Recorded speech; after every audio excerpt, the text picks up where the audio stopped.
नमस्कार दोस्तों, अनुभव की सीढ़ी के सभी दर्शकों व श्रोताओं को मेरा नमस्कार। दोस्तों, इस चैनल के माध्यम से आज हम सुनाने जा रहे हैं एक लोक कथा। दरअसल लोक कथाएं हम लोगों ने अपनी दादी, अपनी नानी से बहुत बार सुनी हैं। ये हमें कहते हुए अफसोस हो रहा है कि आज जो हम लोगों की एक लोक कथा की एक परंपरा थी वो विलुप्त होती जा रही है। तो मैं इसी लोक कथा की जो हमारी परंपरा है उसे जोड़ने की मेरी एक छोटी सी कोशिश है, और इसी कोशिश में मैं एक अपनी मातृभाषा में रची बची और पगी हुई एक लोक कथा जिसका नाम है शीत बसंत सुनाने जा रहे हैं। तो आइए सुनते हैं ये लोक कथा। एक राजा रहें, एक रानी रहें, उनके दुई लड़का रहें। एक क्या नाम रहे शीत और दूसरे क्या बसंत। राजा रानी दोनों बहुते दयावान रहे और अपनी प्रजा क्या ख्याल रखत रहे। प्रजो उनके बहुत सम्मान करत रहे। एक बार के बात है, रानी महल के झरोखे में बैठी रहे और महल के बगीचे के शोभा निरखती रहे। तभी उनके नजर सामने पेड़ पर पड़ी, जिसमें एक चिड़ैया चिरवा के जोड़ा रहत रहे। वही घोंसला में अंडा धरे रहे। चिड़ैया हुई अंडन का सेवत रहे। अब तो रानी रोज वही घोंसला का देखें। एक दिन जैसे ही चिड़िया घोंसला से उड़ी, एक गुलेल से पत्थर मार के कौनो चिड़ैया का घायल कर दी। चिड़ैया तुरते जमीन पर गिरी और वही के प्राण पखेरु उड़ गई। रानी यह देख के बहुते दुखी हुई गई। दूसरे दिन रानी अनमने मनते झरोखा में बैठी रहे तो देखती कहा कि चिड़वा के साथ एक दूसरा चिड़ैया वही घोंसला में बैठी। थोड़ी देर में चिड़ैया वही अंडन का पेड़ से नीचे गिरा देने से जैसे अंडा फूट के नष्ट हुई गई। अब तो रानी के दुख का पारावार न रहा। वे बहुते उदास हो गई और सोचे लागी कि अगर कतहूँ हम मर गए तो हमरे लड़कन क्या यह हाल हो। ये चिंता में व्याकुल रानी रोवत रोवत पूरा दिन गुजारी। सांझ बेला जब राजा निवास में पहुंचे तो रानी का रोवत देख के परेशान हुई गई और रानी के कारण पूछे। रानी पहले तो कुछ न बोली। जब राजा भल भल पूछे तो रानी कहे लगी कि राजन, एक दिन जब हम मर जाब तब तुम नई रानी ले आइयो और नई रानी हमरे शीत बसंत का मार डाली। राजा कहे, रानी के बाद तुमका कुछ न हुई। अब तुम सब फिक्र छोड़ो। बस पंछी और मनई क्या जीवन अलग तरह का होता है। वो रानी के चिंता दूर न भई। कहा जाता है कि चिंता चिता होती है। सो रानी चिंते चिंते एक दिन मर गई। राजा रानी केरी मौत से बहुत दुखी भय। कोई राजकाज से विरक्त हुए थे। राजा के हालत देख के सब जने बहुते दुखी रहे। मूल समय बीते लाग और धीरे धीरे राजा अपने राजकाज में लाग गए। समय के साथ अब सब राजा पर दबाव बनावे लाग कि राजा दूसर बिहाव कर ले। पहले तो राजा न माने। बोल जब रानी माँ जिद ठान लेने तो फिर राजा के एक न चली और राजा का दूसर बिहाव करे पड़ा। थोड़े समय तक तो रानी राजा का देखे बरे शीत बसंत क्या बहुते ख्याल रखती रहे, और जब राजा निशा खातिर हुई के तो फिर वे उनके साथ सौतेला व्यवहार करे लगी। अब वे मौका ढूंढे लगी कि कौनी तरह शीत बसंत से मुक्ति मिले, और फिर एक दिन उनका मौका मिला। भाका नई रानी अपने कमरा में बैठी श्रृंगार करती रहे। बाहर बगीचा में शीत बसंत ज्ञान ख्यालती रहे। अचानक गेंद उछला और कमरा में घुस गया और दर्पण में लाग गया। जैसे दर्पण टूट गया और वही दर्पण क्या एक टुकड़ा रानी के माथे में लाग गया। जैसे उनके माथे से खून निकसे लाग। रानी यही बातें बहुते गुस्सा भई। शीत बसंत नई माते भल भल कहन कि नई माँ हमका माफ करो, हम जानबूझ के ऐस नहीं कीन है। मगर रानी टस से मस न भई और मुंह घुमा के पहुंच गई। खाना पीना सब छान दिया। राजा नई रानी के यह रूप देखें तो बड़े परेशान भे और लाग रानी को मनावे। बोल नई रानी कौनी तरह न माने। अंत में राजा नई रानी का वचन दीन कि जौन रानी कही है वह करम। तब रानी कहन कि शीत बसंत आज हमका मारेन है, और अब जो तुम शीत बसंत का देश निकाला न दे हो तो हमार मरा मुँह ब्याह। राजा नई रानी के बड़ी चिरौरी बिनती कीन्हन कि सीत बसंत अबे लड़का है, नादान है, उनके गलती माफ कर दो। मगर रानी क्या जीव न पसेजा तो न पसेजा। आखिर में राजा अपने सेवकन का आदेश दीन्हन कि जाओ और सीत बसंत का जंगल में छांट लो। सेवकन का तो राजा के आदेश सुन के बड़ा ताजुब भा, मगर का कह सकती नहीं। राजा के आदेश ठहरा। अंत में सेवक सीत बसंत का शिकार के बहाने जंगल ले गए और निर्जन स्थान में छांट के लौटे। जाड़े के दिन है, जल्दी ही अंधेर होगा। दोनों भाई बहुते घबरा, ठंड ते कांपे लाग। अंत में उस संकट के सामना करे बड़े हिम्मत की है। दोनों भाई मिल के जंगल ते लकड़ी बटोरे, मगर जलावे बड़े आग कहाँ ते लावे। सीत बसंत ते कहन कि भाई बसंत तुम ही रुको, हम जाए थे कतो ते आग के इंतजाम कह के ले आई। इतना कह के सीत आग के खोज में चली गए। चलत चलत रात बीत गए। सुबेरे के उजरिया जान पड़े लागे। थका हारा सीत जैसे ही एक गांव में पहुंचा, एक सजा धजा हाथी आवा और सीत के गले में हार पहना देने से। हाथी के साथ राजसी कपड़ा पहने 4 मनई रहे। उस सीत का वही हाथी बैठाए के राजभवन ले गई। हुआ पंडितन सीत क्या राज्याभिषेक कई के राजा घोषित कर दी। सीत का तो यो सब सपन हंस लागत रहे। माजरा कुछ समझ में न आवत रहे। मालूम करे पर सीत का जौन मालूम भा वो सुन के सीत के पैरन ते नीचे ते जमीन खिसक गई। मनई सीत का बताएं कि यह राज्य स्थापित है, ये तो यहाँ रोज एक नवा राजा चुना जाता है। दिन भर सब ठीक ठाक रहा था, मुल रात में पता नहीं का होता कि राजा सुबेरे मरा मिलत है। जान जाए के टेरते को राजा नहीं बना चाहते, यही लिए राज हाथी जही का चुन लेता वह राजा घोषित हो जाते। ये सब बातें जान के सीत का बहुत डर लगा। कौनी तोरा दिन बीता और रात के वक्त आएगा। डर के मारे सीत का नींद न आई। करीब आधी रात भय हुई कि सीत का देखत है कि रानी केरी नाक के दाएं नथुना ते एक धागा हंस निकला और देखते देखत वो भयंकर नाक क्या रूप धारण कर और सीत का डसे के बरे झपटा। सीत झट से म्यान ते तलवार खींच के नाक के 2 टुकड़ा दे दी। सवेरे गांव के मनई उदास मनते अर्थी तैयार करके कमरा के बाहर बैठ गए। कहते हुए तो सोचत नहीं कि बहने सीत का मरघट ले जाए पड़ी। वैसे हाथी सजा धजा ठाड़ रहे कि नवा राजा ख्वाजे जाए कर। मगर जब मंत्री राजा ढूंढे बड़े महावत का हाथी ले जाए कहे तो हाथी टस से मस न भा। सब बड़े असमंजस में रहे कि आज यही हाथी का का होगा है।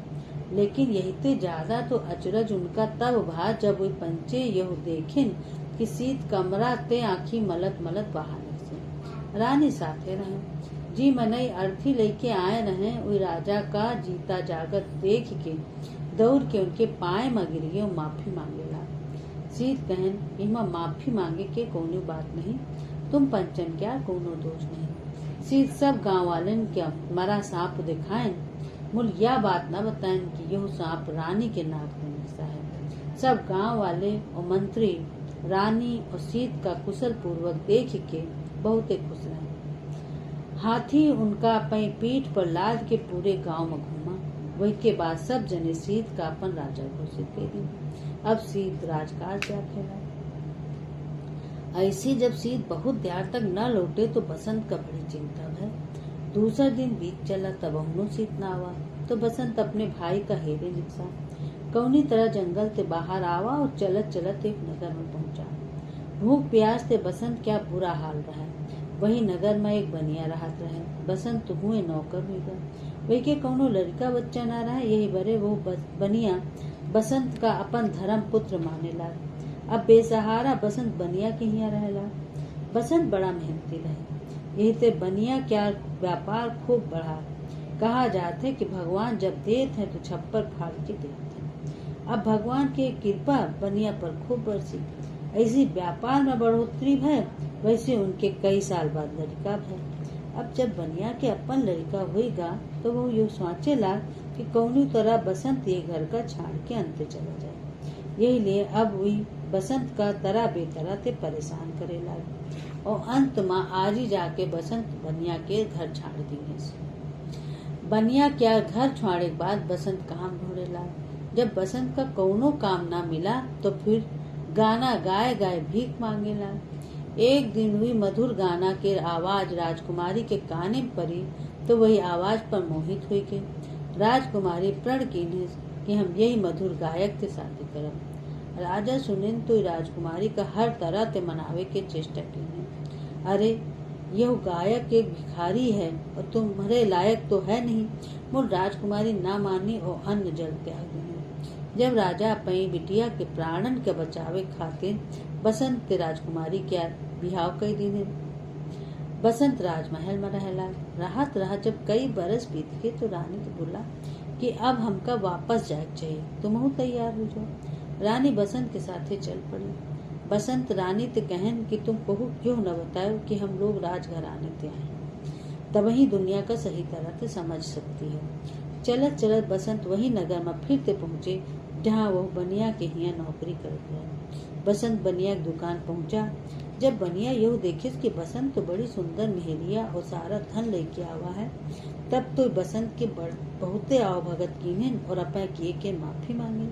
बसंत का छल कपट तो आवत न रहे। यही ते वो बनिया के बातन में आगा। मुझ बनिया बड़ा घात रहे, वो तो विश्वासघाती रहे। यही लिए जब पूरा घर सोएगा तो बसंत का सोते में बोरा में मार के नदी में बहाया आवा। वही के मन में एक बात आई रहे कि बसंत के मेहरिया का राजा के महल में ले जाए के और इतनी सुंदर स्त्री का राजा अपन रानी बना ले हैं तो फिर वही का बहुत एक धन दे हैं। जब बनिया बसंत की दुल्हन को लेके राजमहल पहुंचा तो रानी रोवे लाल और राजा तो निवेदन की महाराज हम कहू की ब्याहता है, हमरे साथ न्याय करो, नहीं तो हम अपन प्राण दे जाए। फिर अपने हाथ से अंगूठी निकाल के राजा दिए। राजा बने सीत जैसे ही अंगूठी देखे तो उनका बसंत के याद हो गया। सीत वही पूछन यह अंगूठी तुमका कैसे मिली। रानी कहन यह अंगूठी हमरे पति के निशानी है। सीत रानी के बात सुन के बोले तुम रो ना, जब तक तुम्हारा आदमी तुमका नहीं मिल जाता है तुम निश्चिंत हो के राजमहल में रहो, हम तुम्हारे आदमी का ढूंढे के प्रयास करी थे। अब सीत क्या मन भाई ते बड़े तड़पे लाग। वही निढोरा पिटवाई कि जो कौनो मनई सीत बसंत के किस्सा सुनाई वही का ढेर सारा इनाम मिली। यो ढिढोरा गली गली गांव गांव पीटा जाएगा। इधर वो जो बोरा जहिमा भर के बनिया बसंत का नदी में बहास रहे वह बहुत घाट पर जाएगा। वह धोबी कपड़ा धोवत रहे। बोरा देख के धोबेवन का बड़ा आश्चर्य था। जब बोरा खोलें तो देखें कि वही तो मनई बंद है। पहले तो डरान मगर फिर हिम्मत करके वही का बोरा से बाहर निकाले, वही का उपचार करवाए। एक बूढ़ा धोबी बसंत का अपन बेटुआ बनाए के अपने घर में रख लिए। जब बसंत वही धोबी के घरे रह के धोबी क्या काम करे लग रहा है। सीत जौन ढिंडोरा पिटवाइन रहे वही के आवाज बसंतों के कान में पड़ी तो बसंत वही बूढ़े धोबी से बोला कि बापू हम तुमका सीत बसंत क्या किस्सा बताई थे, तुम जाए राजा सुनाए दो, तुमका राजा बहुत एक इनाम दे और वही तुम्हारा सब दरिद्र दूर हो जाए। बूढ़ा धोबी जैस बसंत बतायन रहे राजा दरबार में जाए के राजा तो बोला हे राजन हम सीत बसंत क्या किस्सा सुनाए बड़े आज्ञा चाहिए था। सीत के आज्ञा पाए के बूढ़ा धोबी किस्सा कहेला। धोबी बताए कि कैसे भाई क्या जन्म भा, बचपन बीता, कैसे रानी माँ के मौत हुई गई, राजा क्या दूसर बिहाव होएगा और फिर कैसे दोनों भाई का राजा जंगल में छोड़वाए दीने और फिर कैसे बड़ा भाई छोट भाई का जंगल में छाड़ के आग की खोज में गा रहे और लौट के ना आवा। पूरी सभा ये किस्सा का ध्यान मगन होके सुन रही रहे। धोबी आगे क्या किस्सा बताया कि जब बड़ा भाई न लौटा तो फिर हताश निराश छोट भाई भटकत के बीतते बनिया के लगे पहुंचा। फिर बनिया के छल कपट के बाद वही के ब्याह के बाद सब कुछ धोबी बताए।